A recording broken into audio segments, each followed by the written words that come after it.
This government meeting is brought to you by Eastworks and our local cable subscribers.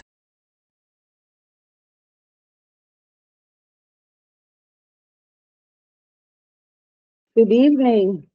We have 2 interviews tonight, and to begin this, we're going to roll call in. So, Maren. Aaron Goldstein here. Laura. Laura Scott present. Big news, everybody. Megan Harvey present. Ben Hersey present. Sarah Hunter present. Man, Hushpile present. And Cindy Krasinski present. All right, well, welcome. So we have Marlene, and am I saying it right, Jaleo? Okay, great. So welcome. We're really glad you're here. We have a series of questions, and feel free to answer any extra, and there might be some follow-up questions as we go along, but we're going to begin. So thank you very much for coming. All right, I have the first question. All right, what do you see as the special mission and goals of an interim superintendent? And what can you do as interim leader to prepare for a smooth transition and success for the next leader? Sure. As an interim superintendent, there's either 2 paths that you take. You take a path of a caretaker or a path as a fixer, right? I think part of my goal would be to work 2 paths, right? The caretaker as the academic side of the house, and a lot of good things are happening that I continue to be the caretaker to that piece. However, on the side of being able to build relationships, try to begin healing, building trust, that would be on the fixer side of an interim superintendent. Preparing for a smooth transition, keeping a journal, making sure I can share as much information with the incoming superintendent, and be able to support that individual for future success. So that would be something that I would do as I spent the year, and also, what projects are going on, what areas you can identify that need addressing, probably a priority list of what needs to happen, probably first or firster, if you want to say it that way, and so on and so forth. So that would be the plan. Thank you. And Laura? Hello, good Hi evening. there. How would you maintain morale during an interim situation or transition?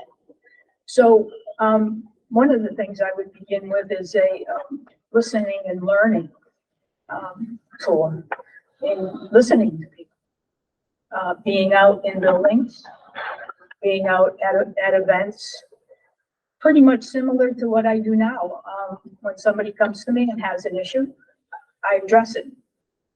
I've always run an open door policy, and we'll continue to run an open door policy of whether somebody picks up the phone or somebody stops in the office, similar to what happened to me today on both occasions, right?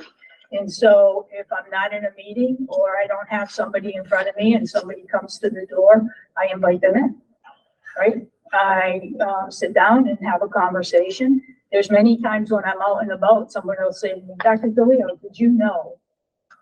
And that did you know leads me to look at stuff, and then if there's an issue, I can fix it.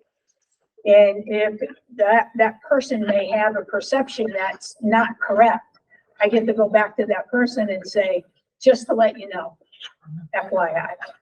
So I think what that does is it helps people and has people understanding that, and I'm not I don't manage people, but I'm out and about to help people, because I feel that central office is here to support what goes on in buildings. I don't micromanage. That's not my job. However, I help out a lot. Like last Friday, I had 2 administrators out of 3 out of the high school, and I spent my day at the high school supporting a first-year administrator. So I feel that that's important stuff to be able to step in and just help During COVID, I entered central office and we helped the nurses station when it was contact tracing, right? When you had to figure out who was having pajama parties on a Friday night, and now I've got a bunch of people. So, and when the line was out the door and down the hall from the nurses station, we made sure that we all rolled up our sleeves to support. So to be able to let people know that you're out and about, and I think that's incredibly important to the morale of the district.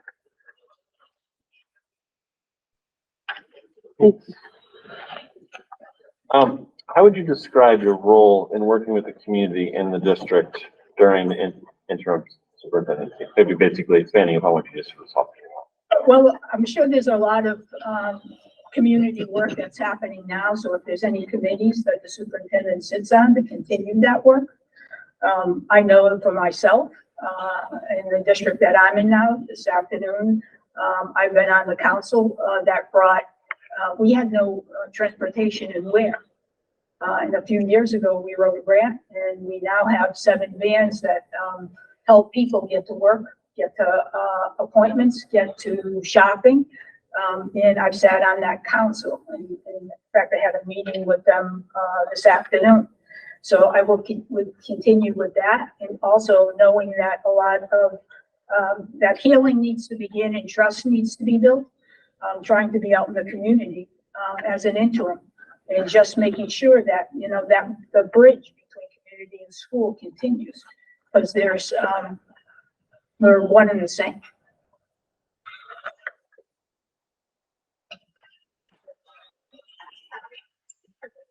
So how would you begin your work as our interim superintendent? Whom would you seek out, and what information would you want or need? So as I begin my work, I would want to talk to everybody and anybody. Want to be able to talk to the stakeholders, right? Want to talk to parents, want to talk to teachers, want to talk to staff. Had a great day last week when I got a chance to talk to students, and want to continue to talk to students. That's how I would begin my work. What else? Other thing I would need to do is begin to learn the systems, right? Because the district is run on systems. So to be able to learn the systems and be able to also seek out people like the fire chief and the police chief and all of our first responders, and being able to begin to build those relationships as I begin my work.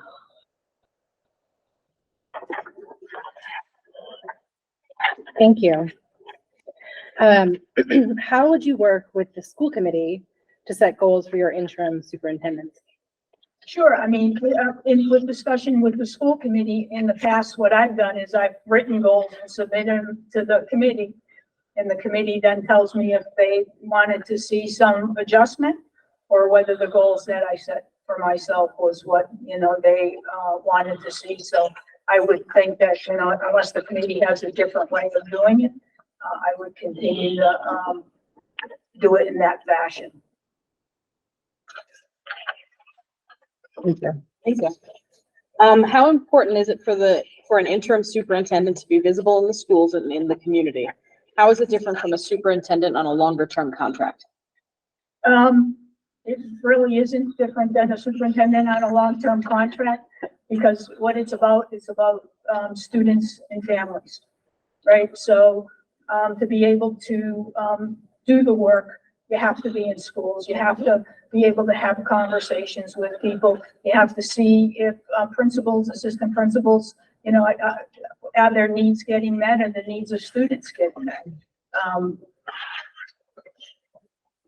Like I said prior, there are a lot of things that I find out, things that may need to be addressed when I am in schools after hours, whether I'm at a concert or I'm at a National Honor Society event, get a chance to talk to parents, talk to students, talk to teachers, because there are teachers there at these events. And it is imperative to be able to do that and have the community be able to have access to it, because not everybody has access to the superintendent from 9 to 5. People are working. people have extremely busy lives, and part of, what I try to do is try to make my availability to them is when they are available. So, I will not change how I do business. I will continue to make sure that, we are addressing the needs of students. Thank you. Describe your vision of a successful exit plan for an interim superintendent. What do you hope to accomplish and pass on to the selected longer-term superintendent? So a successful plan would be, as I said prior, collecting information that, I've obtained. I think another successful plan is setting a budget for the next year, right? And meeting the needs of what's happening in the district, to have success for students. In addition to being able to, once a person is identified, to be able to have the individual come into district and support their visit and provide them with as much information as possible for their success. Because what this is about the success of students. What is your approach for engaging in discussion when people disagree? My approach is I will talk to you about anything, but I will not be yelled at. I will not be bullied. I will not be abused, but I will talk to everybody and anybody about anything. I pride myself on being able to work with all people. However, there's some things that is a non-starter. I will share a story with you. One summer, I picked up the phone and I had a parent on the other end screaming and yelling at me. And as the individual was screaming and yelling, I reminded him that I can't solve your problem. I can't care and understand what your needs are for me to be able to address it. However, the conversation started getting abusive. So I told this individual, I'm going to hang up on you. I need you to call back when you're ready to talk. And this individual continued. I hung up on the individual. Individual called again, phone rang again, and I picked up the phone. And same thing, it only got worse. And I told this individual that they were being a bully and abusive, and that the conversation was going to end. And it happened 3 times, at which time I went and spoke with the SPED director because I knew the call was coming in. I reminded the SPED director and I said, we need to build a plan for this dad. And in fact, what already happened was that this person's wife had already called and the plan had already begun unbeknownst to him. But I informed her not to allow anybody to yell at her because I make it real clear to building principals, teachers, we're not in the business to be abused. We're in the business to help. And I will speak and talk to anybody and roll up my sleeves and do the best I can.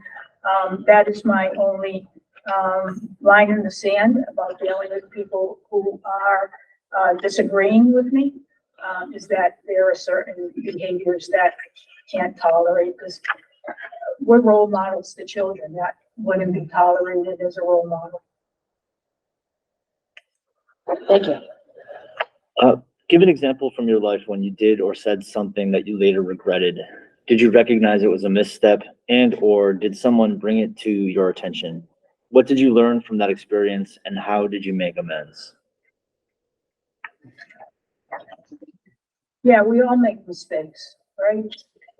And so somebody had brought some information to me and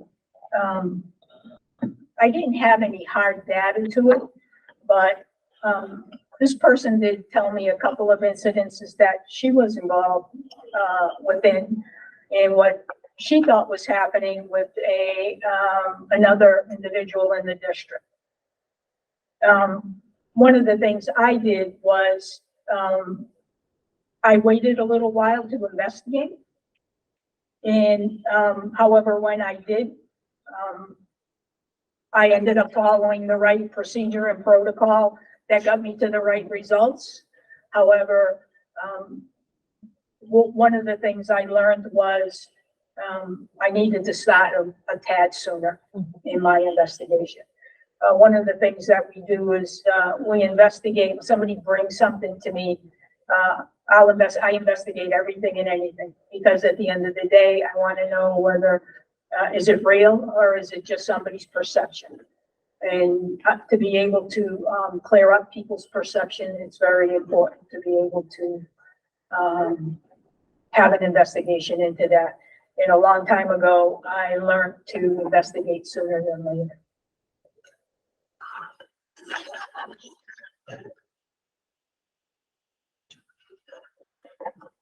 Thank you. The next one, me. Yeah. Being a public official may invite criticism and sometimes hostility from those who don't agree with the decisions you've made, and sometimes requires leading a district with a divide in opinion. How do you manage that type of feedback and situation? So feedback is good because that's how you learn, right? And one of the things that, I've done for a long time, not only as a superintendent, but also as a building principal. And I also tell my administrators, you make decisions with the best interest of children in the forefront. So when I make a decision with the best interest of children in the forefront, sometimes it's hard for people to want to criticize you because you wanted to do something for a child.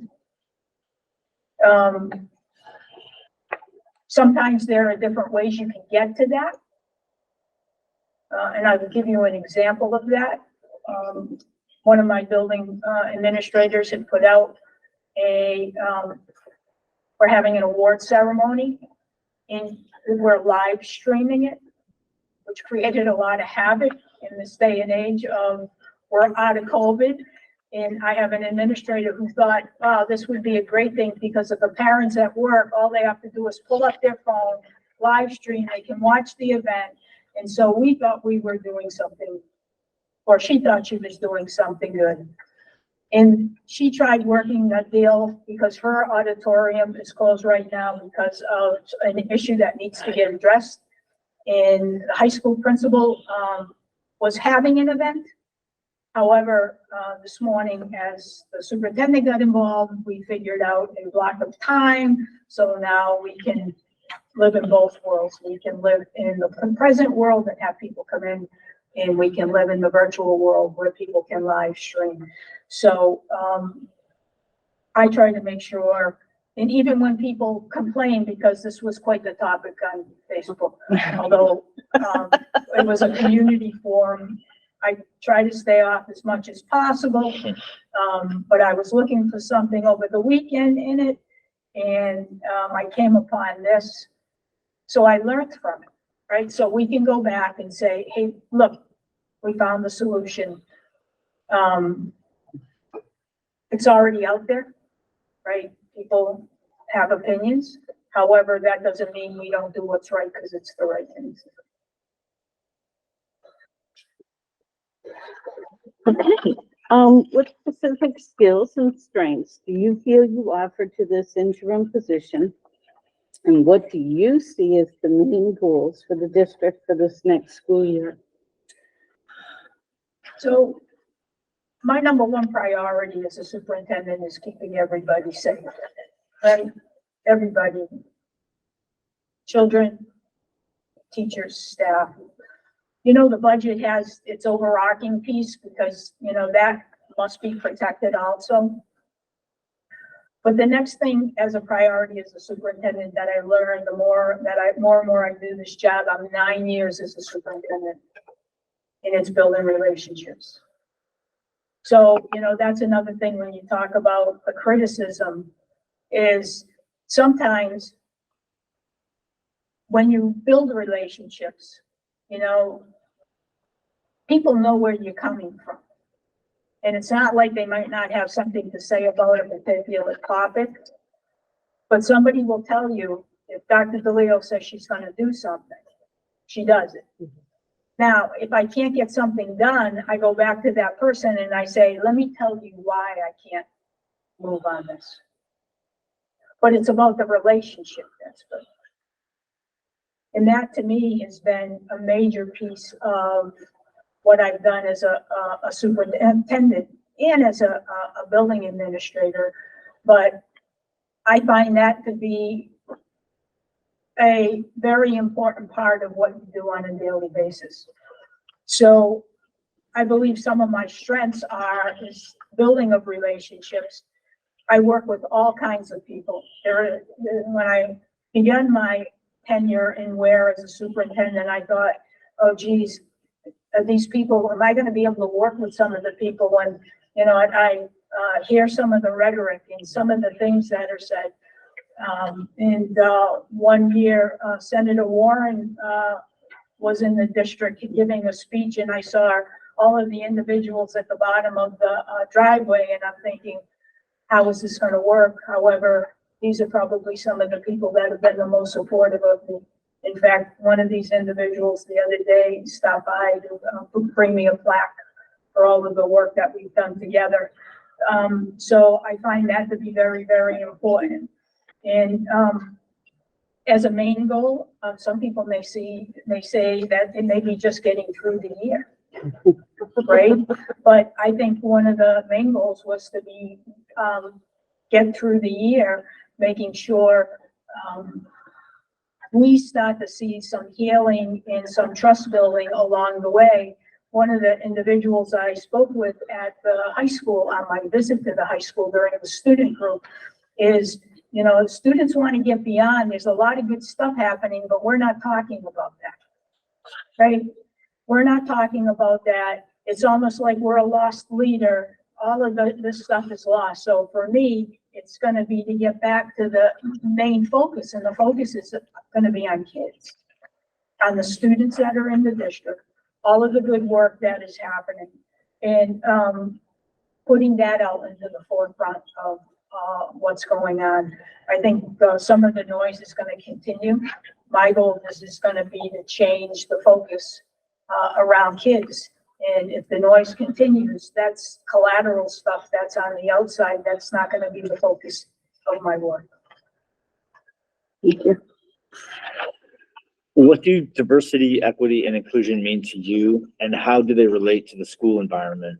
Please explain an instance where you personally advocated for diversity, equity, or inclusion in a workplace. So, in Ware we applied for the Culturally Responsible Leadership Academy through DESE, and we were partnered with the Black Print. So we've been working, we've gone over the curriculum, looking to make sure that all children can see themselves in the curriculum. They've come into the building they were in not so long ago to look at the infrastructure, the space, and do all kids see themselves in what's hanging on the walls and what we have within our buildings. I've also taken part in MASS in the READY committee, the Racial Equity, Diversity, Inclusion Committee, in building a guide for superintendents, because all districts are at a different place around their equity, diversity, and inclusion. My partner is Hispanic. My stepchildren identify as Hispanic. So it's kind of it hits home for me. But I'll tell you a story when we talk about a personal issue. I came home from work a few years back, and there was a young man sitting at my breakfast nook. And I was introduced to him by my son. My stepchildren are twins, so they were in the same grade. They graduated in 2014. My son is a fifth-year PhD student at UMass now, and my daughter sits on the Belchertown school committee. She's at home with her 5-year-old, which that's a whole nother discussion of chasing around a 5-year-old, but also having a real understanding of wanting the best education for your child. So this individual was new to the district that my son befriended. Him and his family were here from India, and he was having a difficult time making friends. And, he's school choice then. And on many days, his parents dropped him off real early in the morning and didn't pick him up till later at night. Now, they were professional people in India, but here in America, their degrees were not recognized. So they were working retail. So this young person would sit against the wall, have his backpack, and be there early, do your homework, read a book. So on most afternoons, I'd come home and I'd find this individual in my home, because then became part of the band, became part of sports. So now it's just like a third child. Right? I can remember one day at a band concert, and I said to him, I thought, you have your clothes for band? Because they wear white tops and black pants. Only had his backpack. And he says, sure. And I'm like, well, where is it? And in his backpack, he comes out with a ball of clothes and says, oh, here they are. So I look at him, and so I say, Zachary, get him a towel, get in the shower. I will iron your clothes. So, you know, for a couple of years, this was our life. We had 3 kids. Long story short, Zachary went off to HCC. This individual went off to UMass in engineering. Zachary ended up through the mass transfer program, going to HCC as a junior. So when they graduated together. And the night of graduation, I took everybody out to eat, and I had my 3 kids and granddaughter with me. So the important part of making sure everybody feels that there's a belonging is imperative to making sure that students are successful. We still hear from this individual, and there are many summer days that, you know, if the sun is shining, he knows we're at the pool and who pops in.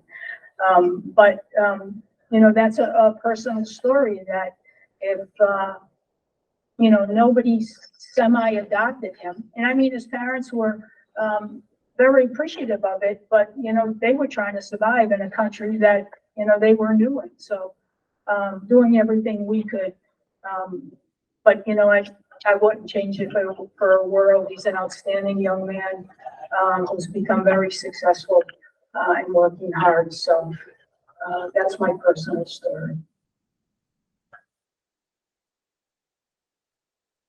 How would you describe your leadership style, and what particular strengths do you believe that you'll bring to Easthampton? So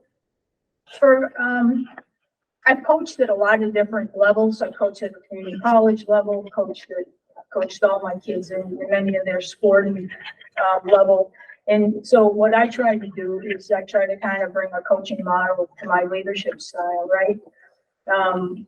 By leading by example, by having conversations and helping people, administrators learn, providing any guidance I can, and guiding them through their everyday life. So, you know, my leadership style is one of guidance. And like I said, I don't micromanage. It's a collaborative style.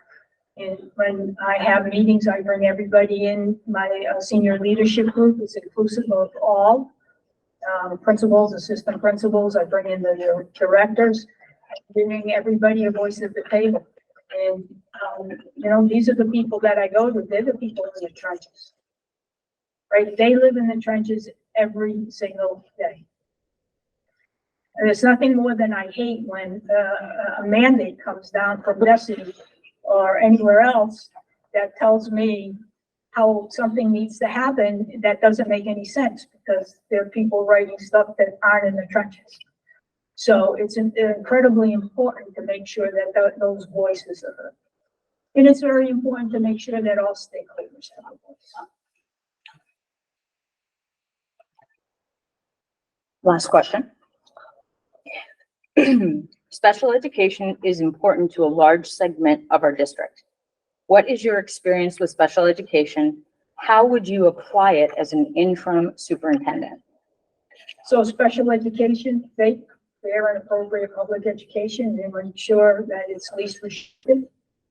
Want to make sure that all students have the opportunity that everybody else has within the district. Making sure that we're following state and federal guidelines and mandates is incredibly important. And it's just about helping students and families to be able to see their children have the same successes. You know, when you have been able to, I've been fortunate enough, I've been in Ware for 15 years. I started as a principal in the elementary school.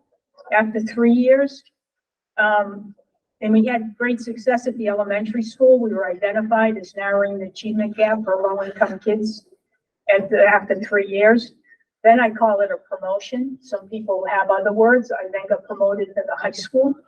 Spent 3 years at the high school, and was able to move the high school on accountability level. But I was able to watch, this year was my pre-K classroom. I've watched these children grow over 15 years. So all of, you know, our children, whether they are general ed, special ed, and being able to watch, and, you know, and even watch parents struggle of, you know, fighting for what they want for their children. And, you know, the needs that they feel that, you know, they need to have. But again, you know, as a school, we try to make sure that it's least restricted so the child has the greatest capacity for the success. So when you see some of your medically challenged students able to go across a stage, or some who are cognitively challenged, brings tears to your eyes to be able to, and to understand the struggles all the way through, you know, those 13 years or 14 years from preschool through graduation. And so I've seen how it helps and how it's able to provide success for students and families. And so I've seen it firsthand and was part of it because I was the principal at some of the individuals who graduated. I was a principal at their, when they were in elementary school. And then I was at the high school for their junior, because it's 7 through 12, and then able to graduate them. So that's a cool experience that many people aren't able to talk about. Does anybody have a follow-up question? All right, Dr. DeLeo, is there anything that you would like us to know about you, about what your vision is that you haven't been able to touch on because we didn't ask? Yeah, first I want to thank you for the opportunity. I also want to say full disclosure, you know, when the posting came out the first time, I had applied for the position. I think, you know, that's important. You know, one of the issues, the first time in this time that I have applied, you know, what's happening in the city, I think revitalization is exciting. Also, my practicum as a teacher took place here in Easthampton at Whitebrook Middle School. So I do have a little connection to the city. And so, you know, that was the draw for me. I've spent 9 years as a superintendent. When I became superintendent, one of the things that I started to implement in the district, because I was able to see what inconsistent funding did for yo-yoing of, you know, having enough money, not having any money, having enough money did to the district. I implemented a needs-based budget. And what I do is I bring in principals, and with data, we're able to identify student need. And I tell principals, God we trust, and everybody else brings data. So data needs to be the driving factor of whether their request goes into the needs-based budget. When I started as superintendent, you know, we know that a town or city only has one pie. and it has to get sliced and diced, and I try to make sure people know that, you know, it's not just about one department, but there are many departments. However, you know, this year, our needs-based budget has brought us almost 7% increase from last year. The whole need was almost met by the town. In 9 years, I've never had to cut a body or a position. So the town has been really helpful to the schools in funding and provided the funding that we've asked for, not totally. A couple of years it was just close to level service. However, we've been able to do a lot of things with that. Another thing I've done, I brought some unique classes to the high school. I started a CNA class, and I started that through earmark funding through our state rep, and with my relationship with the Bay State, they donated all of the equipment for the room. Wow. And with my relationship with HCC, they do the the instructor comes through HCC. So we started, brought in a needs-based, brought in a CNA class. Prior to COVID, I had a fire science class. And with working with the fire chief. Then what we did with that fire science class, I embedded well, we didn't embed it, we did an add-on where if you were a junior or senior, you could take a EMT course. And we have a satellite site in Ware called E2E from HCC that I was part on that committee to bring HCC to Main Street in Ware. So myself and the deputy chief went to the banks and we got them to donate enough of money that kids took that EMT class for zero cost. One of the other things we did was we applied for an innovative pathway grant and started a manufacturer's pathway.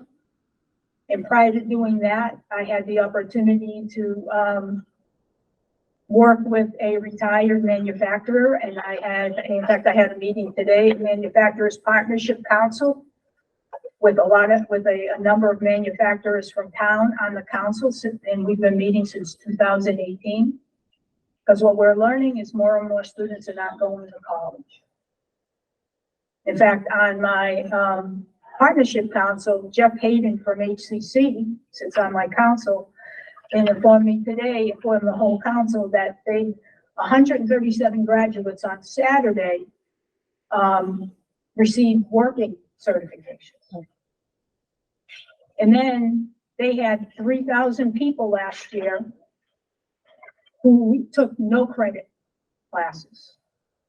People are dying to learn a skill to get a job. So part of what I did in 2018, and I don't know if I want to call myself a visionary because you heard the governor talking about it all the time, about beginning to put these vocational programming into public schools. And so we've begun that process. In fact, my SRO, I had her teaching criminal justice, and the kids loved it. I couldn't put another body in that class if I tried. Because, you know, again, the working with community, everything comes back, and I try to embed community in a lot of the things I do. CNA, how many long-term care facilities do you drive by that there's a sign that says hiring? So in Ware, it's healthcare, it's education, it's manufacturing, right? So we're trying to make it full circle to give back to community. Right? People may not be going off to go to college, maybe hanging around. So through my Manufacturers Partnership Council, we now have manufacturers coming in like you would have colleges to recruit kids. So trying to think outside the box and do different things, because I think education's going to start looking differently than it has. year after year after year.